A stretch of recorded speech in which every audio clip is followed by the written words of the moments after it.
नमस्कार साथियों, एडु expert SK sir classes में आप सभी का एक बार फिर से स्वागत है। आज हम देखने वाले हैं कंप्यूटर। कंप्यूटर के अंतर्गत कंप्यूटर की जो युक्तियां हैं, है ना, कंप्यूटर की जो युक्तियां हैं या कंप्यूटर जो डिवाइस हैं, उनके बारे में आज जानने वाले हैं। तो वे समस्त युक्तियां या डिवाइसेस बोले, है ना, वे सभी युक्तियां या डिवाइसेस जो कंप्यूटर से प्रत्यक्ष या अप्रत्यक्ष रूप से जो जुड़े होते हैं, है ना, वे सभी जो डिवाइसेस है ना, वे सभी युक्तियां, वे सभी जो है कंप्यूटर की युक्तियां कहलाती है ना। तो यहाँ से हम देख ले वे सभी युक्तियां जो कंप्यूटर के साथ प्रत्यक्ष और अप्रत्यक्ष रूप से जिनको जुड़े होते हैं, जिनका उपयोग कंप्यूटर में डाटा को इनपुट व आउटपुट करने के कार्य को संपन्न करने के लिए काम में आता है, कंप्यूटर की युक्तियां कहलाती हैं। अब कंप्यूटर जो युक्तियां हैं, है ना, इसका वर्गीकरण दो तरह से होता है। एक आपका उपयोग के आधार पर और दूसरा आपका जोड़ने के आधार पर। अगर हम उपयोग के आधार पर बात करें तो उपयोग के आधार पर आपका दो प्रकार से होता है, एक इनपुट होता है, दूसरा आउटपुट होता है। इनपुट की अगर हम बात करें तो इनपुट मतलब जिसके माध्यम से हम कंप्यूटर को इंफॉर्मेशन देते हैं ना, या निर्देश देते हैं, जैसा आपका माउस हो जाएगा, कीबोर्ड हो जाएगा, और जो आपका स्कैनर है, यहाँ पर केवल स्कैनर कहा गया है, प्रिंटर नहीं कहा गया है। तो ध्यान रखिएगा कि जो स्कैनर है ना, स्कैनर है वो आपका इनपुट डिवाइस है। और अगर हम बात करें आउटपुट डिवाइस की, तो आउटपुट डिवाइसेस वे डिवाइसेस होते हैं जो जिनसे हम कंप्यूटर में जो हम कार्य किए हैं उसका परिणाम प्रदर्शित करने के लिए हम मॉनिटर का या उपयोग करते हैं, या जो आउटपुट की युक्ति का प्रयोग करते हैं, जो आउटपुट युक्ति है ना, वो आपका आउटपुट डिवाइस कहलाता है। आउटपुट डिवाइस में आपका मॉनिटर आ जाएगा, प्रिंटर आ जाएगा। तो यहाँ से आप ध्यान रखिए, प्रिंटर से हम स्कैन भी करते हैं ऐसा है, लेकिन कंप्यूटर को आप आउटपुट डिवाइस के अंतर्गत ही लेंगे। और जो आपका स्कैनर है, जो स्कैनर है वो इनपुट डिवाइस के रूप में लेंगे, है ना। अब दूसरा जो हमारा प्रकार है जुड़ने के आधार पर, है ना, तो यहाँ से ध्यान देंगे कि जुड़ने के आधार पर कितने प्रकार की होती हैं। तो जुड़ने के आधार पर भी ये दो प्रकार की होती हैं। एक होता है आपका पेरिफेरल पेरिफेरल डिवाइस, पेरिफेरल युक्तियां, और दूसरा है आपका नॉन पेरिफेरल युक्तियां या डिवाइसेस बोले। तो पेरिफेरल से आप पराया याद रख लीजिएगा, है ना, पेरिफेरल से पराया।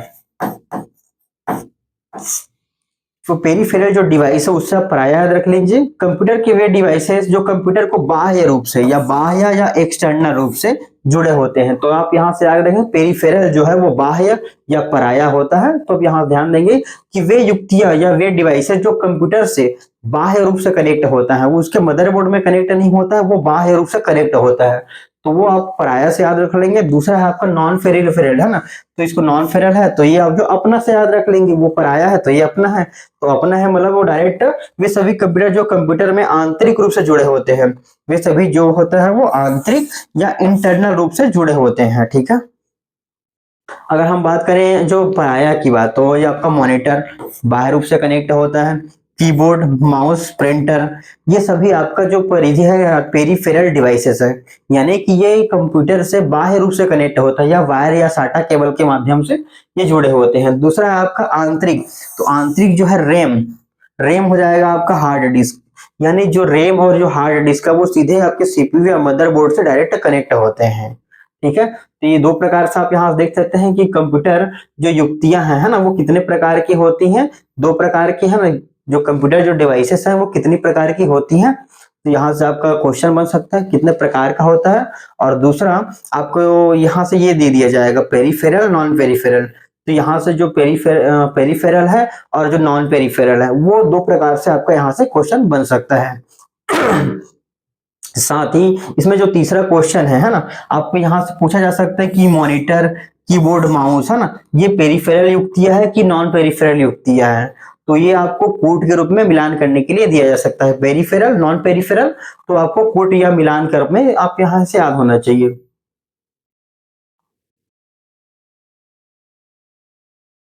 देखिए यहाँ से बात करें कंप्यूटर के अंतर्गत, है ना, कंप्यूटर के इनपुट और आउटपुट युक्तियों को एक साथ पेरिफेरल युक्तियां कहते हैं, क्योंकि ये सीपीयू के चारों ओर लगा होता है। तो यहाँ से आप याद रख लेंगे कि जो इनपुट और आउटपुट होता है ना, वो कंप्यूटर से सीधे रूप से जो कनेक्ट होते हैं उन्हें हम पेरिफेरल युक्तियां कहते हैं।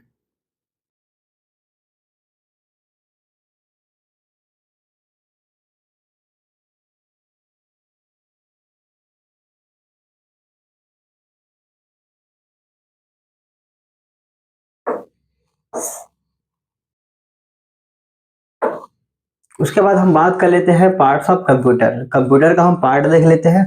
सबसे पहले आपका होता है ये सीपीयू। सीपीयू का फुल फॉर्म हम देखेंगे तो सेंट्रल प्रोसेसिंग यूनिट, सीपीयू का हो जाएगा। उसके बाद हम देखते हैं दूसरा है ये एचएचडी, है ना, हार्ड डिस्क ड्राइव। तीसरा है आपका एसएसडी। चौथा अगर हम देखें तो जीपीयू। जीपीयू का होता है आपका graphics processing unit, graphics processing unit. Microphone देख सकते हैं, स्पीकर, ये मदरबोर्ड। कंप्यूटर का जो मुख्य पार्ट होता है कंप्यूटर का मदरबोर्ड होता है। मॉनिटर, मॉनिटर की अगर हम बात करें तो यह हमारा आउटपुट होता है, ये आउटपुट हो जाएगा। उसके बाद ये जो साटा कनेक्शन है, ये आपका कनेक्शन करने के लिए उपयोग किया था। जो साटा केबल होता है वो साटा केबल वो कनेक्शन करने का कार्य करता है। वीआरएम होता है यहाँ से, ये आपका वोल्टेज के लिए होता है ना, voltage regular module, voltage regular module. Internal device base है ना, रेड कंट्रोलर। मॉडेम, मॉडेम का जो मुख्य कार्य होता है कि एनालॉग को डिजिटल में और डिजिटल जो सिग्नल आती है उसको एनालॉग में बदलने का कार्य ये आपको मॉडेम के द्वारा होता है। ये स्लॉट हो जाएगा। ये रैम, रैम, तो रैम का यहाँ से फुल फॉर्म देख सकते हैं, रैंडम एक्सेस मेमोरी। तो ये आपका यहाँ से रैम हो जाएगा। उसके बाद इसमें एक पीएसयू लगा होता है। ऑप्टिकल ड्राइव, ये आपका सीडी होता है ना, ऑप्टिकल ड्राइव सीडी। ये वाईफाई कार्ड यहाँ से देख सकते हैं। ये आपका जो कूलिंग फैन मैंने जो बताया कि सीपीयू में जो सीपीयू को ठंडा करने के लिए, कूल रखने के लिए इसमें कूलिंग फैन का उपयोग किया जाता है। ये जो CMOS जो बैटरी है, ये बैटरी लगा होता है जो आपको एडिशनल जो टाइम वगैरह है ना, तो कंप्यूटर को जैसे हम बंद कर देते हैं लेकिन जब चालू करते हैं तो जो टाइमिंग और डेट वगैरह है वो प्रॉपर सही दिखाना है, तो वो जो CMOS जो बैटरी लगा होता है, छोटा सा बैटरी लगा होता है, वो उसके माध्यम से वो हमेशा चालू रहता है, जिसके आधार पर डेट और टाइम जो है वो आपका करेक्ट होता रहता है। ये आपका एक्सपांशन स्लॉट्स होता है। बायस है ना, तो बायस का फुल फॉर्म देखेंगे, बेसिक इसका फुल फॉर्मूला देख के हम याद रखते हैं कि जो ये कंप्यूटर को जैसे हम स्टार्ट करते हैं ना, कंप्यूटर को जैसे हम स्टार्ट करते हैं तो सबसे पहले आपका बायस स्टार्ट होता है, basic input output system. Basic input output system, ये आपका यू पोर्ट्स होता है, यूएसबी होता है। ये कीबोर्ड आप यहाँ देख सकते हैं, माउस। बाकी ये ब्लूटूथ एडाप्टर, वाईफाई एडाप्टर, बहुत सारे जो एडाप्टर होते हैं, है ना।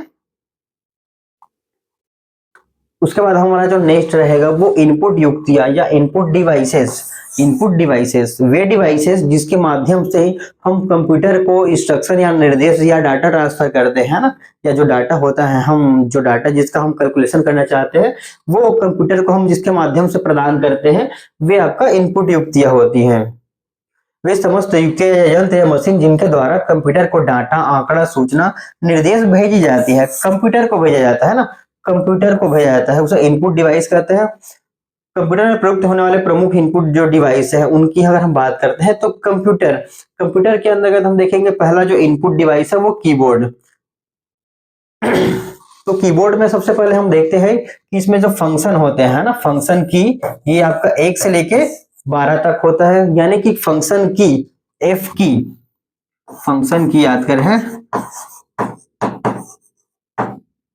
फंक्शन की जो कुल संख्या है, फंक्शन की जो F1 से लेके आपका F12 तक होता है, F1 से लेके आपका F12 तक होता है। प्रत्येक बटन का अलग अलग अपना अपना यूज है। तो जैसे हम MS वर्ड एक्सेल में देखेंगे, है ना, तो उसमें हम बताएंगे कि जो F1 है, F2 है, F3 या F12 तक सबका अलग अलग कार्य होता है। जो हम MS वर्ड और एक्सेल का क्लास लेंगे तो उसमें आपको एक एक बटन का विस्तार पूर्वक बताया जाएगा। दूसरा हम देखते हैं, दूसरा पॉइंट इसमें से जो क्वेरिटी है, ये यहाँ सबसे पहले जो प्रथम जो अक्षर होता है, जो 6 अक्षर, वो क्वेर्टी। तो आजकल जो प्रचलन में है वो क्वेर्टी कीबोर्ड। तो क्वेर्टी कीबोर्ड का नाम आपका यहाँ से इनका प्रथम जो 6 डिजिट है वो क्वेर्टी के आधार पर ही आपका लिया जाता है। और क्वेर्टी कीबोर्ड में टोटल 104 बटन होते हैं। अगर हम सब बटनों की बात करें तो इसमें 104 बटन होता है। अब हम बात करते हैं टैब की। टैब बटन होता है ना, तो टैब बटन की बात करते हैं। टैब का मुख्यतः यूज हम एक्सेल में करते हैं, है ना। जैसे हम एक्सेल यहां से यूज कर रहे हैं,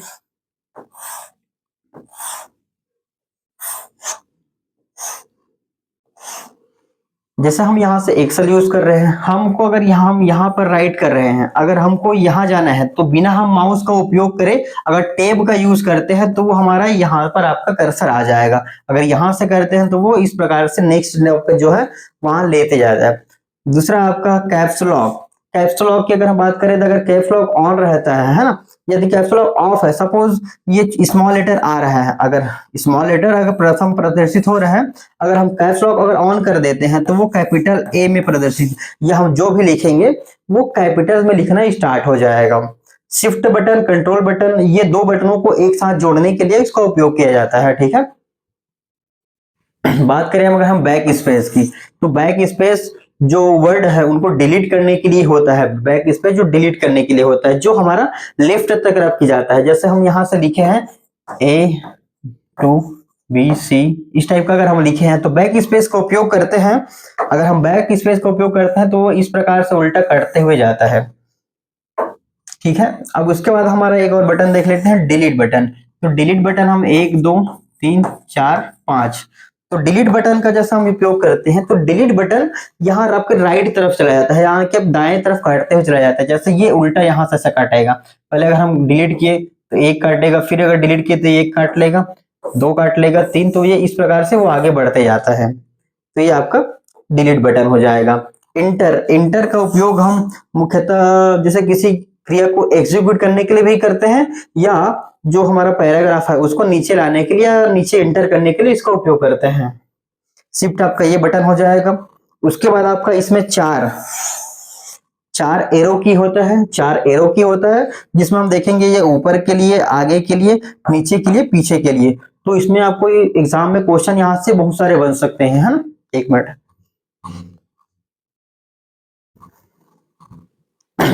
ये कीबोर्ड जो है वो कीबोर्ड में आपके बहुत सारे प्रश्न है, आप बहुत समझ बन सकते हैं, जो आपको सीधे पूछे जा सकते हैं या आपको कोड के रूप में पूछे जा सकते हैं। इसमें एक प्रश्न है जो फंक्शन की कुल संख्या कितनी होती है, तो यहाँ पर आप देखेंगे फंक्शन की संख्या 12 होता है।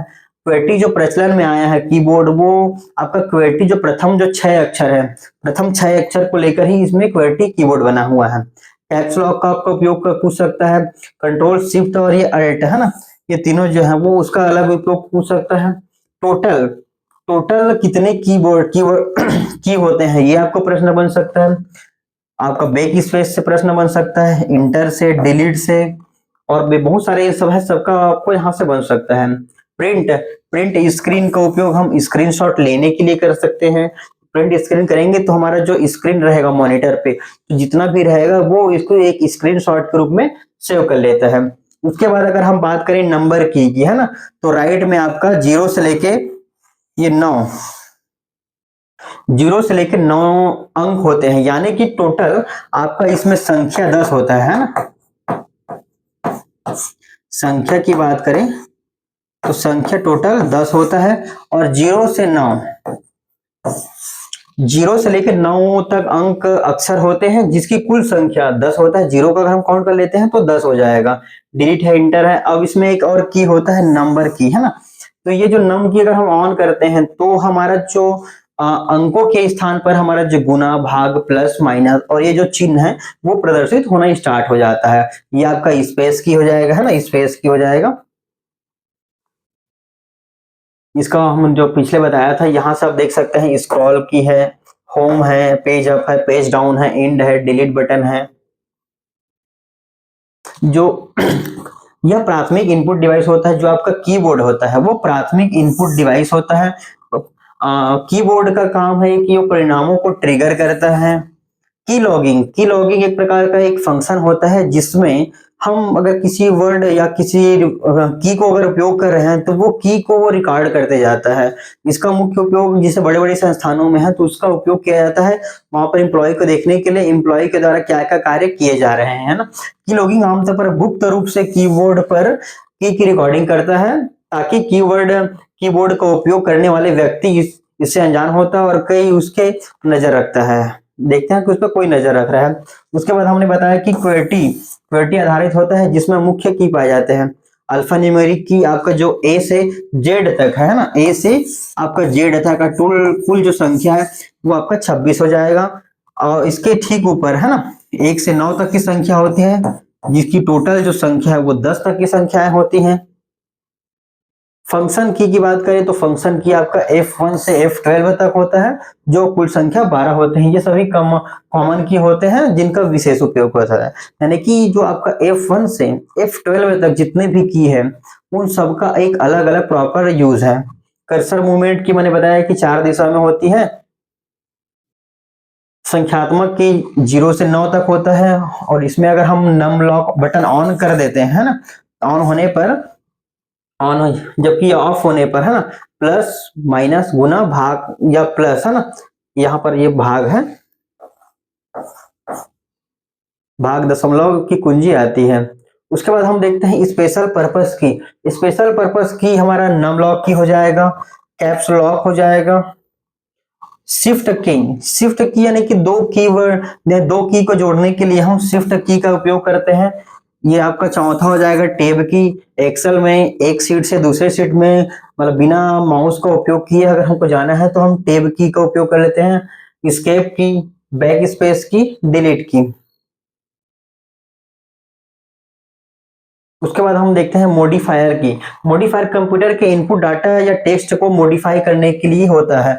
जैसे आपका शिफ्ट की हो जाएगा, कंट्रोल और अल्ट की। तो ये जो दो की होता है, दो कोई भी की हो है ना, जैसे आप अगर ए को दबाते हैं तो वो केवल ए प्रिंट करता है, लेकिन आप कंट्रोल के साथ अगर आप ए करते हैं सेलेक्ट है ना, कंट्रोल प्लस ए करते हैं, तो जितना भी आपका टेक्स्ट या उस पेज में या उस एक्सेल शीट में जितना भी डाटा होगा वो उनको एक साथ सेलेक्ट कर लेता है ना।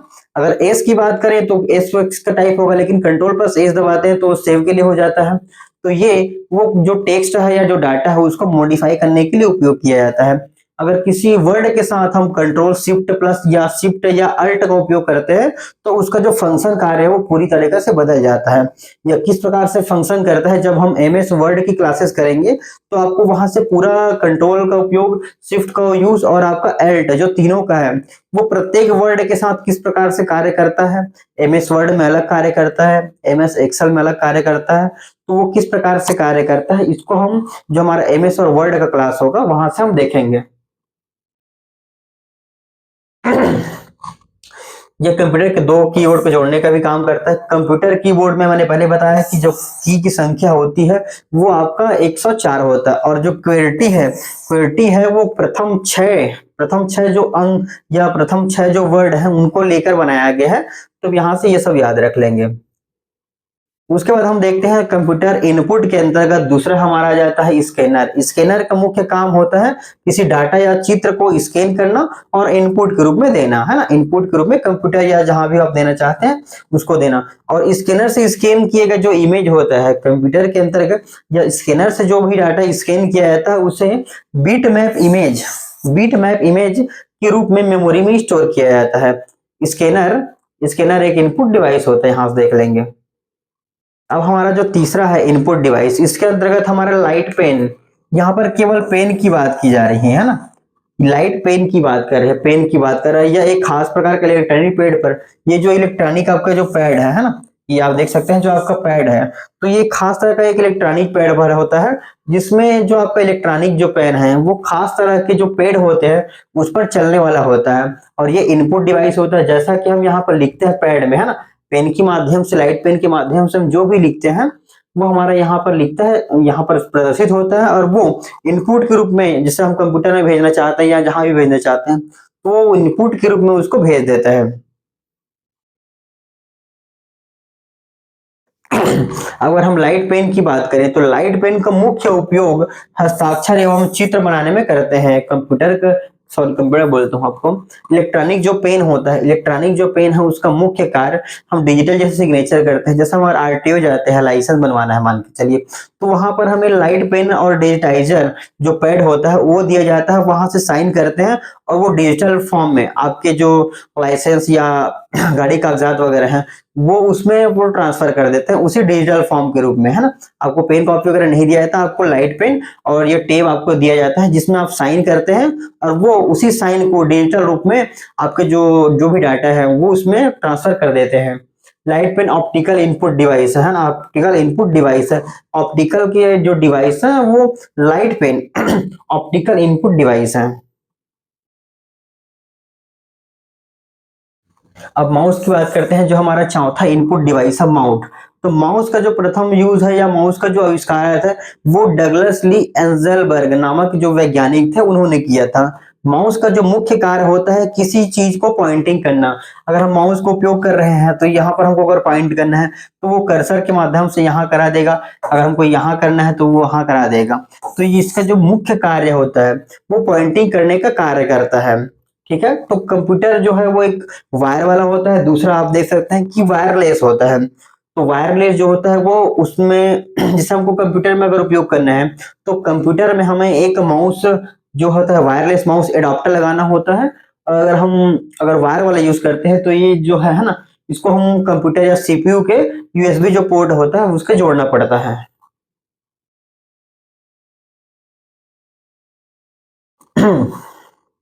माउस एक पॉइंटिंग युक्त युक्ति है जिसका उपयोग डाटा को पॉइंटिंग करने के लिए होता है। और कंप्यूटर का जो आविष्कार है वो 1964 में डगलस ली एंजेलबर्ग है ना, डगलस ली एंजेलबर्ग द्वारा किया गया था। तो यहाँ से आप प्रश्न देख सकते हैं कि कंप्यूटर क्या है, तो कंप्यूटर क्या है, एक पॉइंटिंग युक्ति है। आपका एक प्रश्न यहाँ से बन सकता है कि कंप्यूटर का आविष्कार किस सन में हुआ।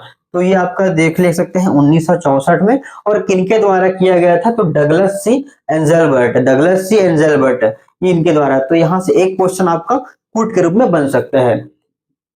अगर ऑप्शन यदि आपका ऑप्शन के अंतर्गत पॉइंटिंग युक्ति है, दूसरा आपका दे दिया जाए कि 1964 में हुआ, और तीसरा आपको दे दिया जाए कि एंजेलबर्ग, तो ये तीनों में से कौन सा कथन सही है। तो आप वहां से सही गलत अगर इन तीनों चीज आपको याद है तो आपका जो पुट वाला क्वेश्चन है वो वहां से आसानी से बन सकता है। माउस का प्रमुख उपयोग कर्सर या पॉइंटर को नियंत्रित करने के लिए किया जाता है। अब अगर हम बात करें माउस, तो माउस का अगर यहाँ पर कोई जैसे हमारा माई कंप्यूटर है, ये माई कंप्यूटर का अगर एक फोल्डर है, दूसरा आपका जैसे न्यू फोल्डर है मान के चलिए,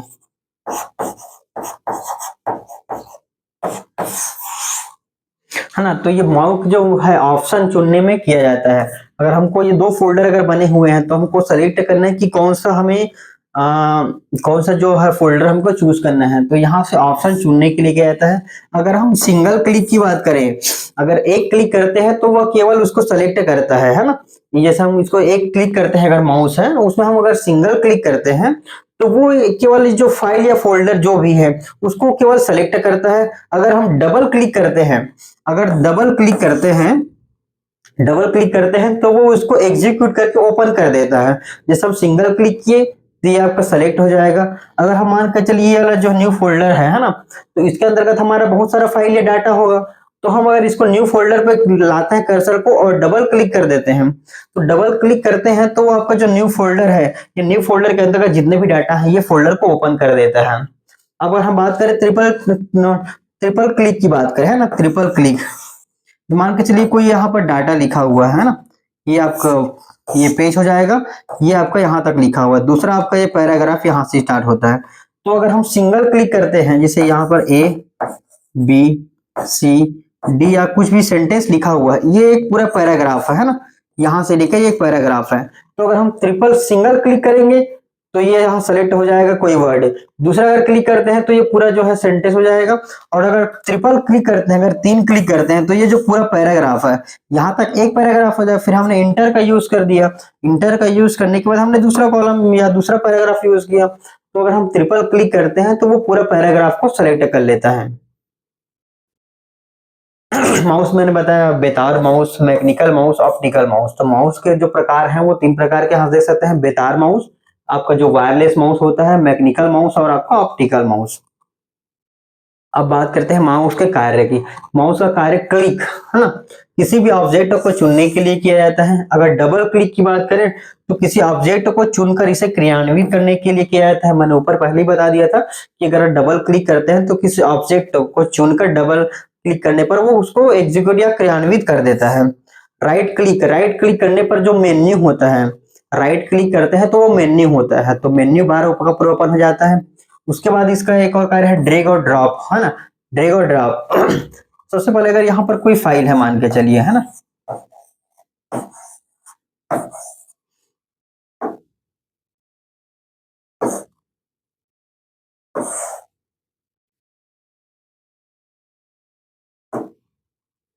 ये कोई फाइल है मान के चलिए। तो सबसे पहले अगर हम ड्रैग और डाउन यूज करते हैं ना, ड्रैग और ड्रॉप यूज करते हैं, हम सबसे पहले इसको सेलेक्ट ऐसा कर लेते हैं। सेलेक्ट करने के बाद यहाँ कर खींचना है हमको, तो अगर खींच के हम यहाँ भी ला सकते हैं, यहाँ भी ला सकते हैं, है ना। तो हमें जो ये जो ड्रैग और ड्रॉप है, तो किसी एक चीज को एक ही स्थान से उठाकर दूसरे स्थान पर उपयोग करने के लिए भी हम माउस का उपयोग कर सकते हैं। पॉइंट और सेलेक्ट करना इसका उपयोग है।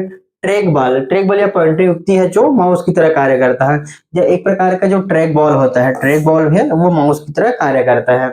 और ये माउस है तो मैंने पहले बता दिया था कि जो उसको PS2 या USB द्वारा जोड़ा जाता है। इसे वायरलेस तकनीक के द्वारा भी जोड़ा जा सकता है। अगर आपको वायरलेस माउस अगर यूज करना है तो आपके कंप्यूटर या PC या आपका जो लैपटॉप है उसमें माउस एडाप्टर का उपयोग करना पड़ेगा। तो इस प्रकार से हमारा माउस हो जाएगा। उसके बाद हमारा जो पांचवा इनपुट डिवाइस है वो जॉयस्टिक की बात करते हैं ना।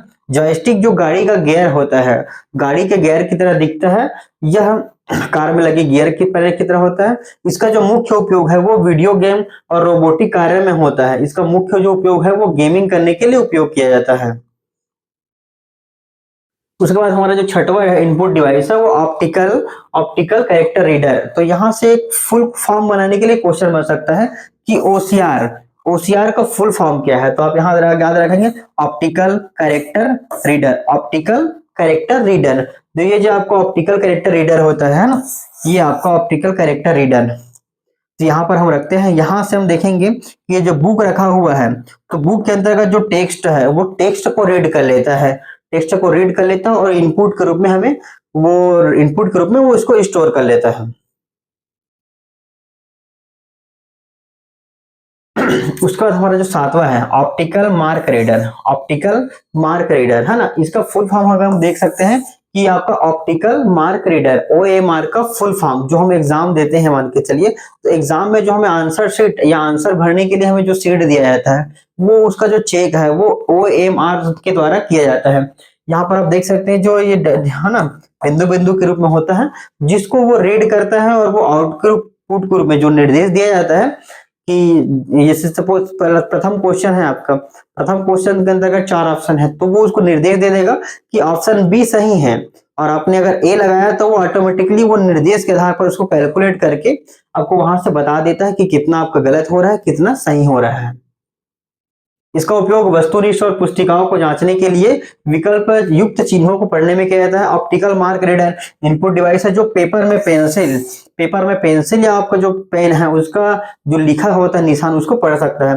प्रतियोगी परीक्षाओं में ऑप्टिकल मार्क रीडर का प्रयोग किया जाता है। मैंने आपको पहले बता दिया था कि ऑप्टिकल जो OMR है प्रतियोगी परीक्षाएं होती हैं जो आपका वन डे एग्जाम होता है या ऑब्जेक्टिव क्वेश्चन बेस में होता है, वो उसका मूल्यांकन करने के लिए आपका OMR का उपयोग किया जाता है। ठीक है।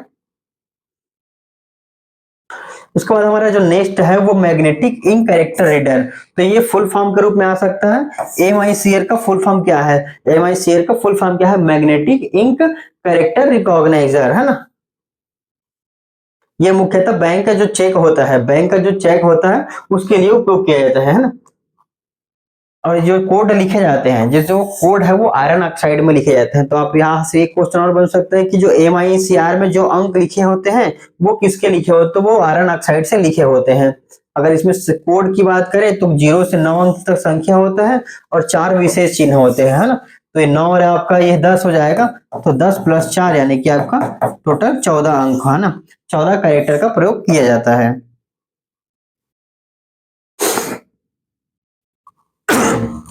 उसके बाद आप याद रखेंगे बार कोड रीडर होता है। तो बार से आप याद रखेंगे 12 से 12 13 याद रख लेंगे।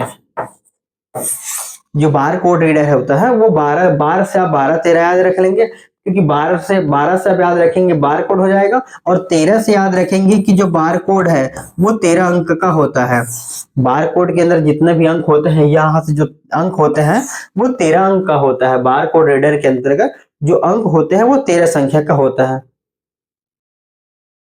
बार कोड में जो 13 अंक होते हैं, बार कोड रीडर द्वारा लेजर किरण या लेजर बीम का प्रयोग किया जाता है, जिसमें लेजर उस उत्पाद के बीम जैसे टकराकर कंप्यूटर द्वारा ग्रहण किया जा सकता है। जैसे ये लाइनिंग रहता है ना, ये जो लाइनिंग रहता है ना, किसी भी प्रोडक्ट को आप देखते हैं जैसे होता है उसमें लाइनिंग लाइनिंग इस टाइप का छपा होता है, तो इसी को हम बार कोड कहते हैं ना। ये बार कोड के रूप में होता है। जब इसमें जो लेजर किरण है वो पढ़ती है, पढ़ने के बाद इसमें जो डाटा जो लिखा होता है उसको पढ़ के हमें आउटपुट के रूप में या ग्रहण करता है। किसी उत्पाद पर प्रिंटेड लाइनों के पैटर्न को बारकोड कहते हैं। किसी उत्पाद में प्रिंटेड लाइनों के पैटर्न को बारकोड कहते हैं। मैंने बताया ऊपर की जो लाइन के रूप में होता है ना, एक पैटर्न में होता है, उसे हम बारकोड कहते हैं। उसके बाद हमारा जो 9वां इनपुट डिवाइस है वो डिजिटाइजर। वहां पर हमने देखा लाइट पेन, लाइट पेन के बाद यहाँ से हम देख सकते हैं डिजिटाइजर। तो डिजिटाइजर में हमें ये पैड जो पैड होता है ना, ये जो आपका पैड है, ये पैड की बात कर रहे हैं। डिजिटाइजर में पैड की बात हो रहा है। ये आपका पेन हो जाएगा, ये आपका डिजिटाइजर हो जाएगा। लाइट पेन की मदद से इस पर ड्राइंग बनाया जाता है, जिसे कंप्यूटर पर डिजिटल रूप में इनपुट लेता है। ड्राइंग शीट की तरह कार्य करता है। यहाँ पर हम जितने भी डाटा है लिख सकते हैं। तो ये हमें एक पेपर के रूप में होता है, और इस पेपर में जो लिखते हैं, मान के चलिए पेपर के रूप में मान सकते हैं इसको। इसमें हम जो लिखते हैं वो उसको इनपुट के रूप में ग्रहण कर लेता है, और इसको बार बार लिखा और मिटाया जा सकता है। उसके बाद हमारा जो 11वां इनपुट डिवाइस है माइक्रोफोन। माइक्रोफोन होता है, जैसे माइक होता है, तो माइक के माध्यम से हम इनपुट देते हैं। माइक के माध्यम से हम आउटपुट प्राप्त नहीं करते, माइक के माध्यम से हम डाटा को इनपुट के रूप में देते हैं। वेब कैमरा जो है वो आपका इनपुट डिवाइस है, जिसका मुख्य उपयोग जो होता है ऑनलाइन वीडियो कॉलिंग के लिए किया जाता है, या मीटिंग करने के लिए किया जा सकता है। और इस जो वेब कैमरा है वो आप वेब कैमरा को कहीं भी फिट कर सकते हैं। मुख्यतः इसका उपयोग कंप्यूटर के ऊपर फिट करने के लिए होता है। जैसे हम ऑनलाइन एग्जाम जैसा होता है रेलवे, बैंक, एसएससी का, उसके अंतर्गत जितने भी कंप्यूटर होते हैं, या जो सीबीटी बेस्ड जो एग्जाम होते हैं, उसमें आपका वेब कैमरा का उपयोग किया जाता है।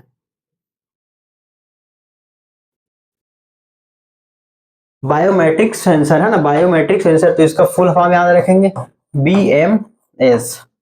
बीएमएस अगर दे दिया जाए तो यहाँ पर बायोमेट्रिक सेंसर की बात कर रहे हैं। इसका मुख्य उपयोग अभी अटेंडेंस दिलाने के रूप में किया जा सकता है। इसका जो मुख्य उपयोग है वो अटेंडेंस के रूप में किया जा रहा है, अटेंडेंस शीट की तरह। यहाँ पर एक स्कैन करने के लिए, यहाँ रखने के लिए होता है। जैसा वहां से कर लेते हैं तो वो आपका जो फिंगर है ना, जो इंस्ट्रक्शन में पहले बताया जाता है, इंस्ट्रक्शन के आधार पर वो कैलकुलेट कर लेता है। जो स्मार्ट कार्ड रीडर, ये आप देख सकते हैं, जो ये स्मार्ट कार्ड रीडर है ना, ये आपका स्मार्ट कार्ड रीडर है, और इसमें ये कार्ड लगा हुआ है। एक प्रकार से एटीएम की तरह जैसे हम यूज करते हैं, ये उसी प्रकार से छोटा एटीएम होता है, जिसमें हम कार्ड लगाते हैं। कार्ड लगाने के पश्चात जो भी होता है वो एक प्रोसेस करके आपको वहां से दे देते हैं। इसकी सहायता से किसी मशीन, किसी विशेष कार्ड पर लिखे हुए डेटा को पढ़ा जाता है। उदाहरण जैसे स्वाइप मशीन हो जाएगा, जिससे हम एटीएम कार्ड स्वाइप कहते हैं, एटीएम कार्ड स्वाइप करते हैं। इसका जो मुख्य उपयोग है वो कैशलेस आपका ट्रांजेक्शन हेतु किया जा रहा है, कैशलेस ट्रांजेक्शन हेतु किया जा रहा है। उसके बाद हमारा जो नेक्स्ट है ना, वो इनपुट डिवाइस है, वो आपका टच स्क्रीन है। टच स्क्रीन है, जो टच स्क्रीन, जैसे हम किसी अगर एटीएम में जाते हैं तो एटीएम में हमें टच स्क्रीन दिया जाता है, जिसमें हम इनपुट भी देते हैं और आउटपुट भी वहां से प्राप्त होता है। जो इनपुट देते हैं है ना, यह भी एक इनपुट आउटपुट डिवाइस है, जिस पर हम छूकर निर्देश देने का कार्य करते हैं। टच स्क्रीन से स्पष्ट है, इसको हम टच करके इस इंफॉर्मेशन दे सकते हैं या इनपुट दे सकते हैं।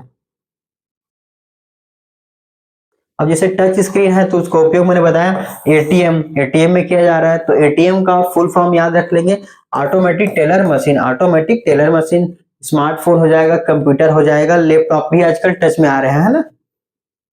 स्पीच रिकॉग्निशन सिस्टम, स्पीच मतलब इसमें हम बोलकर, जो आपके मोबाइल वगैरह में दिया होता है कि आप चाहें तो टाइप कर सकते हैं, या आप वहां पर एक माइक दिया होता है छोटा सा, उसके माध्यम से आप वहां से उसको डाटा दे सकते हैं। यह एक प्रकार का इनपुट डिवाइस है, जिसके माध्यम से बोलकर कंप्यूटर में डाटा डाला जाता है।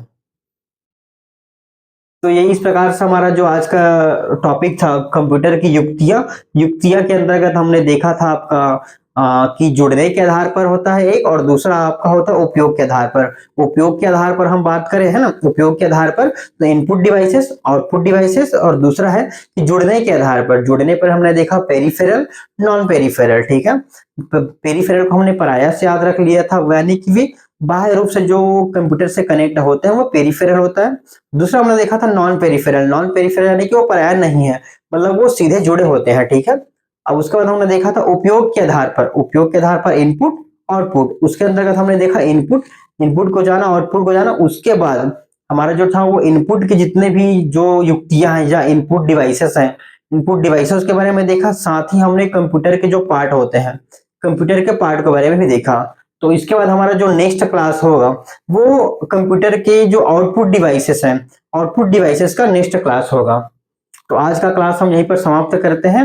वीडियो देखने के लिए आप सभी का एक बार फिर से धन्यवाद। वीडियो को आप अगर समय मिले तो दोबारा देख लीजिएगा, साथ ही जो क्लास का नोट्स है वो मैंने टेलीग्राम, हमारा जो पेड ग्रुप है टेलीग्राम, मैंने वहां पर उपलब्ध करा दिया है। आप वहां से इसको डाउनलोड कर सकते हैं, प्रिंट करा सकते हैं, और पीडीएफ के रूप में पढ़ना चाहें तो पीडीएफ के रूप में पढ़ सकते हैं। यदि आप प्रिंट कराना चाहते हैं तो प्रिंट भी कराकर पढ़ सकते हैं। ठीक है, वीडियो देखने के लिए आप सभी का एक बार फिर से धन्यवाद। वीडियो को लाइक करिए और चैनल को सब्सक्राइब कर लीजिए आप।